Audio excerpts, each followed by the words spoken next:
How's your sweet level going, guys? Sweet Cookie 500 here, and welcome to Monster Prom. Okay, so we've been to the auditorium, class, library, outdoors gym. Technically, we've been to the bathrooms. You're intrigued by your new little toy when you feel the temperature oddly rising. Are you catching a fever, or is it... Hey, dumbass, what's that? Or are you playing with a little guy taking a shit? Some kind of weird new G.I. Joe? Ah, a classic mistake. No, Damien, this is called a kangana. You wouldn't know, of course. It means shitter. It's a religious thing from the Spanish region of Catalonia. Wait, rewind. How's this poopy boy a religious thing? Well, you know about the nativity scene, right? Catholic people reenacting Jesus' birth and all during Christmas? Lame. Shut up. Thing is, in Catalonia, Christians build the nativity scene for Christmas with Mary, baby Jesus, the animals, and of course this random guy taking a shit nearby behind a bush or something. Is it some kind of prank or something? Oh no! It's a very serious thing among Catalans. If you want to make the nativity scene, you better include the kaganer. It's a culturally respectful thing to do. Ha! Respectful to whom? God damn it, this is priceless! Kaganer! Love it! The ultimate action figure! I mean, it fucking beats the lame ass out of Christianity and everything. One could say that, I guess. Why did these Catalan people decide to put a guy taking a shit next to the birth of Jesus Christ? Good question. Nobody knows. It's a tradition that has been there for centuries, but no one knows its origins. Catalan people just go for it because it has been done like that since forever. Nobody knows why they put this shitter next to Jesus, and yet they've done it for centuries? I must know! The intrigue is killing me! Ugh! Wow, it really looks as if it was about to kill him by giving him a seizure. Maybe it can help solve the mystery. No. To the second one. No. And so you go to the bathroom to catch an unsuspecting person taking a shit. You open the first stall, and look at you, there's someone pooping. It's less likely that someone turns out to be something, and that something is a wild ostrich. You start wondering why there was a wild ostrich in your school bathrooms, and why it's taking a shit in such a civilized way. There's no time for wondering, as you have a shitter to catch, even if that shitter is an ostrich. Or dodges your tackles, oh my god. And there is no consensus in the actual onomatopoeia for the noises an ostrich makes. You will settle for bwomp, bwomp. Start chasing the ostrich, but it's too fast. The whole scene is not very gracious. It's basically you all sweaty chasing a still pooping, wild, screaming bomb bomb, meanwhile not so far from there. What the hell is Izzy B doing? No idea. Look at them, chasing that poor ostrich. What could we have possibly said for Izzy B to put them in such an absurd situation? I can't remember. My mind is collapsed by the image of Izzy B chasing a bobbing ostrich. It's just too much. God damn it, I'm not lucky at all, am I? Yes, same here. I think we can safely assume that they is probably doing it for the sake of some very weird, unappealing fetish. Yeah, sounds just like Izzy B. Anyway, always weird and unappealing. Can I go grab drinks? Sure thing. Oof, you know a wild ostrich would ruin your life one day. God damn it, I'm doing so terribly. Not to worry, I still got 2 weeks. 2 weeks, let's go. Oh, hi Liam. What on earth are you eating, Scott? This delicious new flavor of Fango's potato chips. Maximum ulti-meat double BBQ massacre. Really? Because it looks like a raw severed goat head inside a cardboard tube. Oh? Yeah, I guess it does. Could have sworn it was potato chips. Still tasty though. Tasty? Tasty? Does wanton environmental destruction sound tasty to you? I don't know. Is that a kind of jerky? No, Scott. Don't you realize that in order to harvest these goat heads, Bengals and Co. decapitate millions of innocent goats every year? He's a vegan. Or vegetarian. But what do they do with the bodies of the goats? Nothing! It's a horrendously wasteful practice. No! All those poor headless goat bodies! Running around and bumping into things! We have to stop them! Wait, really? I was just trying to make you feel guilty. I didn't actually have a plan of action, but if someone were to suggest one... Vengeful ghost torsos! Let's go! Ah, yes! Necromancy! The ultimate tool in the protester's arsenal. Ooh, can I ride a goat? Can I? Huh? Of course you can ride a goat. In fact, given your size, you'll probably need to ride several. What's a several? Is it a really big goat? No time to explain basic concepts, Scott. We've got an invasion to orchestrate. As long as you're reanimating things, you reanimate some severed ghost heads too. They'll eat anything, which totally helps you clean your room. Yeah! I'm gaining smarts and creativity! My babes are interacting again! Let's go! You notice Liam looking disgruntled, which is his default, so whatever. But it seems like Miranda's pretty upset too. Better check it out. Liam, why are you typing on your phone so angrily? Did your phone offend you in some way? Why are you mad at it? You seem to be an 8.5 on the Frowny Liam scale. The what? The Frowny Liam scale. Normally I can tell how people are feeling from their faces, but you seem to be frowning most of the time, so I created a chart to measure your frownness. Miranda pulls out a notepad and displays a series of doodles of Liam's frowniness.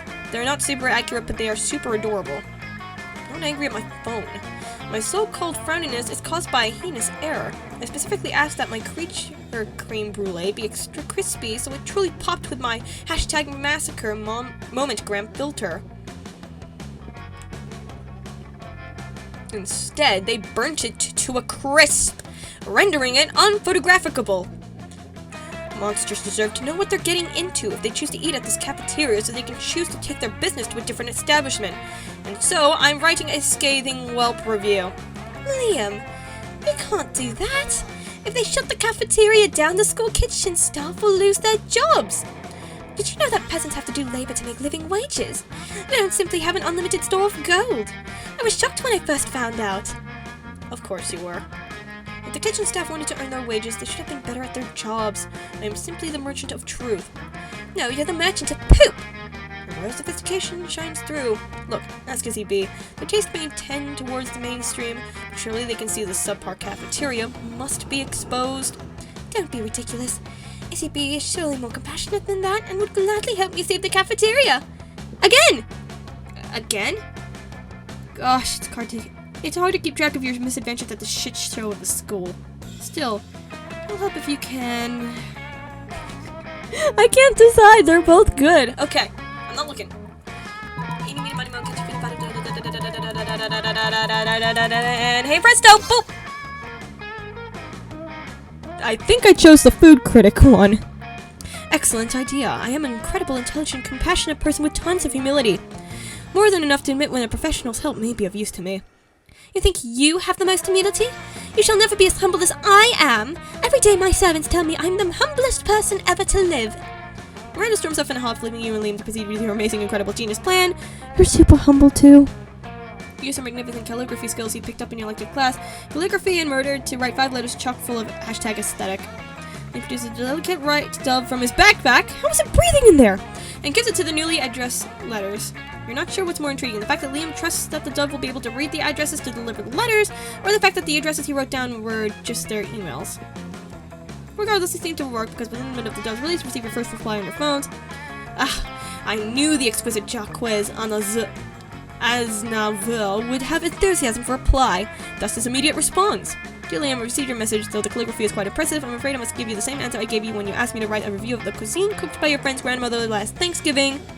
I don't know how you got a dove to find out where I live based on my email address, but stop contacting me. Most lovingly yours, great and humble foodist critic, Jacques Aznavour. Oh, Izzy B. Nobody understands the severity of the creme brulee transgression. Thank goodness we have each other. Heck yeah, you have each other. For prom? Hopefully. At the very least, maybe I'll let you borrow that dove sometime to send anthrax to your enemies. Yeah, I want that pigeon. That day you spend some time on the library's PCs sending malicious spam emails in the hopes of stealing other people's money. It doesn't sound very nice, but who's really the one to blame if they respond to such a blatant scam? You lose 10 karma, which isn't a stat in this game, so who cares, and you gain 2 money. You're casually reading the latest issue of Monster magazine when you're rudely interrupted. See? Even Izzy B, a sensible monster with a good head on their shoulders and at least some smarts, is reading Monster magazine? God, no. Scott, no. Get away! It's the erotic fanfic! Go! Run, my child! Yeah, and that's bad, because we're warriors, so we need to fight! Scott takes the magazine from you and punches it. Hooray! Let's go solve another of the world's major problems! No, Scott, No, Scott, we're social justice warriors, you see. Izzy B, ever since our major success with the Fangles goat head debacle, we've taken it upon ourselves to stand up against injustice. By punching magazines! No, Scott. As you no doubt notice, Monster Magazine's sexiest monster alive this year is Count Victor von Musselbod, the Werewolf Prince Bodybuilder. That makes him the 5th Royal Werewolf Bodybuilder in a row to earn the title. What about those of us with leaner physiques? What of our representation? So now we're endeavoring to get Monster Magazine to name someone from a more marginalized community as their sexiest creature alive. We just need to figure out a way to convince them, since against punching the magazine wasn't good enough. Psh, that's easy. All you need to do is solve everyone's body images forever is... Oh yeah, we can make our own version of the magazine. What a brilliant idea. 3-winged chupacabras are definitely an underserved population. I've played sports games against someone exactly like that, and he's always wanted to be a model but never thought anyone would want to do pictures of him. Now we can! You can and you do! You do all the pictures and make a mock-up of your own monster magazine. It goes hella viral, and before long it's becoming more celebrated than the actual monster magazines. Pretty soon after, you get a letter from the editor-in-chief officially admitting defeat in the face of your superiority and relinquishing his magazine and headquarters to you! Sweet! Now you have a magazine! Which instantly brings you 3 money. Huh? Hey, I know you were about to move on to your next misadventure, but I wanted to say really quickly. As pretty much the only girls in school shaped differently than the rest of our classmates. It was really nice to see a 3-winged chupacabra celebrated over a royal werewolf bodybuilder. It gives us hope too, you know? Aw, that was actually really sweet. The Coven is so much cooler when they're not babbling on and on about that end-of-the-world bullshit expecting your help with it. It's way more fun to interact with your classmates when they're complimenting you instead. Week 6, boys and gals and non-binary pals, let's go! You're walking with Liam later when suddenly a holy crossbow bolt slams into the wall next to you. It's the Slayer! Prepare to die! You flee with Liam, manage to get out of sight. Now's the perfect time for you to hide while Liam turns into a bat. But he's not transforming. You ask him why the hell he's just standing there instead of changing. It's just... seems a little cliche, doesn't it? A vampire turning into a bat? Honestly, I'm over it. If I could turn into, for example, the concept of a bat, now that would be a change worth making. You don't even know what that means, but if you can't get Liam to turn into something soon, we'll get you both caught.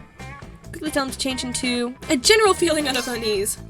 Magnificent! The perfect balance of abstraction and practicality. I admit I have difficulty imagining the concept of a bat, but a general feeling of unease, why I experience that many times a day. Same. Liam disappears in a poof of purple smoke. You don't know where he's gone, but you sure don't feel good about it. What's the matter? Don't you have your shirt on inside out? Have all your friends just been pretending to like you? Suddenly the Slayer bursts in. It takes one step towards you, then stops. And why do I feel like I left my stove on when I left the house this morning? Shit! The Slayer flees to check on her stove. Liam turns back into a vampire and you immediately feel better. Oh man, my soul has never felt so tormented. I'll have to do that more often. I hope he decides to do it when you're not around, but you're glad he's happy. 2 smarts, 1 creativity. I want to talk to my boy, Scott. Let's go! You arrive at Scott and Miranda's table to find Scott happily chowing down while Miranda stares horrified at her tray. What's wrong, Miranda? Isn't it obvious? Right here on my tray. Fish sticks. Yeah, Fish Sticks Fridays! Isn't it great? It is not great, Scott. The fish are my subjects. This is clearly the work of the air people. Air people? Yes. Do you not know of the air people? The merfolk's most hated rivals. Don't you read the news? Yeah, sure, because I totally know how to read. Never change, Scott. Never fucking change. Well, I must insist that you cease eating those fish sticks immediately. It is high treason. Oh, but I've been looking forward to Fish Sticks Friday since last Fish Sticks Friday. Are you sure I can't eat any? He's asking Miranda while holding fish stick really close to his mouth, but you feel like you've got a better answer to settle this argument. You blurt out, Sorry, Miranda, baby. See, Miranda, there's nothing wrong with fish sticks at all. They're good and good for you. I suppose you're right. Perhaps this is not the air people plot I suspected after all. Though I am disappointed that so much plastic is being used in fish sticks rather than plastic drink rings to catch birds with. Don't forget about the snails. There's snails in it too. I would much rather forget about the snails, thank you. Does this mean you still don't want your fish sticks? Can I have them? Can I? Very well, you may partake. I'm not sure where my eating stats have gone off to in any case. As you watch Scott chow down on his artificial fish fingers, you decide that both he and Miranda have weird relationships with food. Scott gives you a thumbs up while still munching those fish fingers. Yay, Scott! Woo! One last hurrah! We will go to the auditorium! That day while rehearsing for the class, you do a terrific job at acting. You act so hard that some of your classmates in the audience throws roses at you. 7 roses to be exact. Damn, roses aren't a valid currency or a stat in this game. Anyway, you check your converter app to see if this could translate into something a bit more useful. It seems like 7 roses equals 2 creativity points. Sweet! 2 creativity! Woohoo!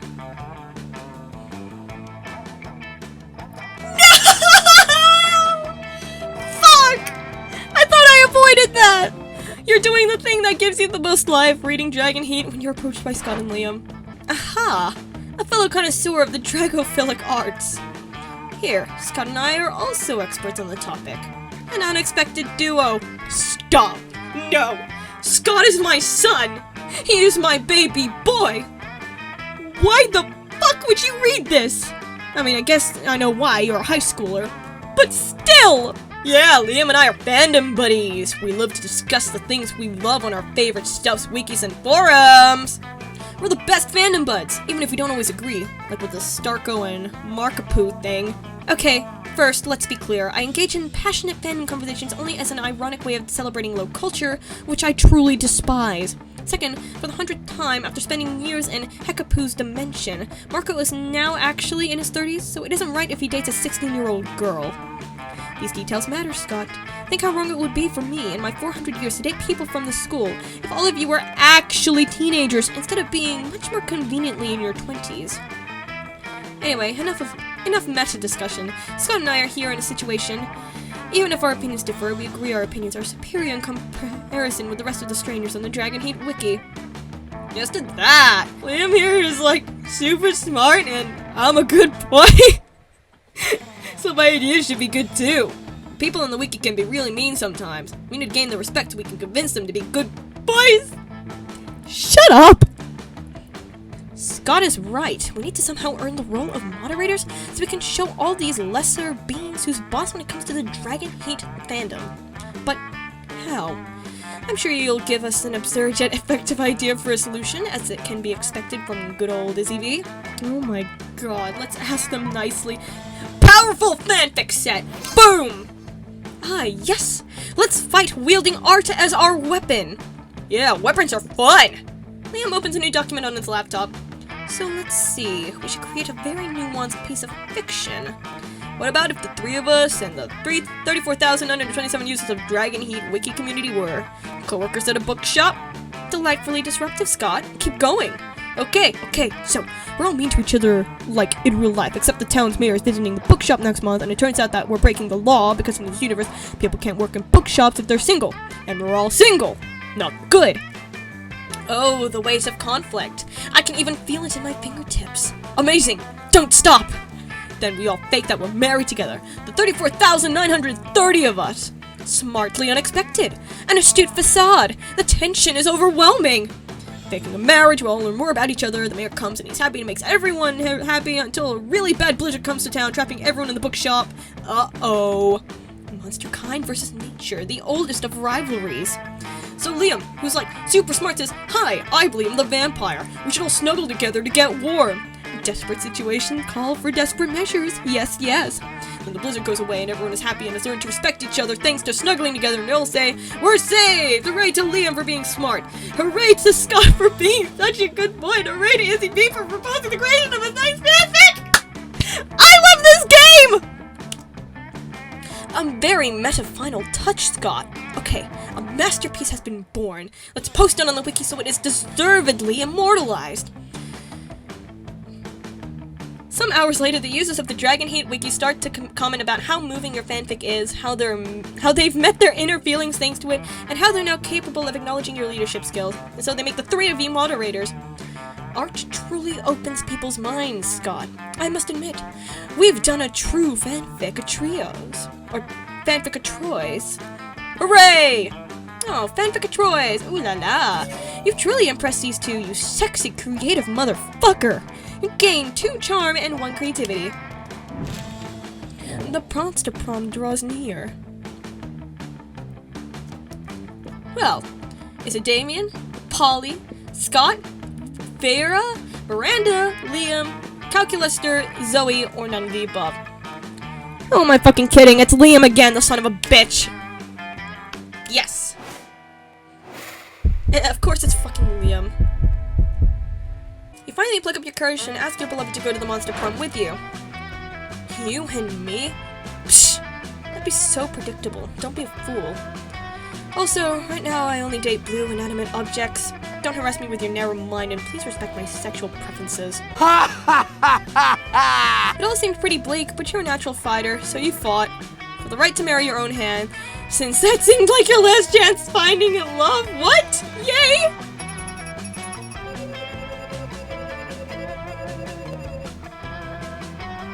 I thought I had enough hearts. Oh well. Doesn't matter. Those 6 weeks were maybe the most epic and absurd week of our lives. After the Monster Prom, we kept on living our lives, falling in love, battling for friendship, and learning about who we were and who we could be. And you know what? Like it always does, life's happened, and it was wonderful. Liam started an iconoclastic band that broke all conventions. The latest album has been a hit. It has no songs at all. The album is actually just a banana set on fire. And be sure, Liam doesn't care if you don't get it. Calculester went on to the Robo University and majored in mega robotics. He's now 250 feet tall and fights against weird giant creatures, protecting Tokyo 3. Yay, Calculester! Polly graduated from doing lots of ayahuasca, and now she appears to hallucinating people and access their spirit animal. For those 6 weeks, the Monster Prom seemed larger than life, and then it was gone. Just like that. The battle for Monster Prom might have ended then, but there was plenty of battles left in the war called youth. But once again, we were young and unafraid, and ready to start. Yeah, I kinda got friend-zoned. I thought I had enough hearts with Liam. That's the thing. If I knew I didn't, I wouldn't have. I should have gone for my queen, you know? I'm sad I didn't go for my queen. Miranda wouldn't have betrayed me like you had, Liam. I'm so sad I didn't get a date. The shop now has a paper map. So vintage. Even look, 9 new images in the gallery. I want to see my rejection once again. I love this image so much. As stupid as it is. These are cute. I love these. Oh my god, they're actually adorable. It's a lot of Damien though. And Vera. Ah! It's Calculester! Be gay. Do crime. Nice, dude. Scott! Give me pigeon. I want the pigeon. The werewolf Prince Hype. Check your stove, bitch.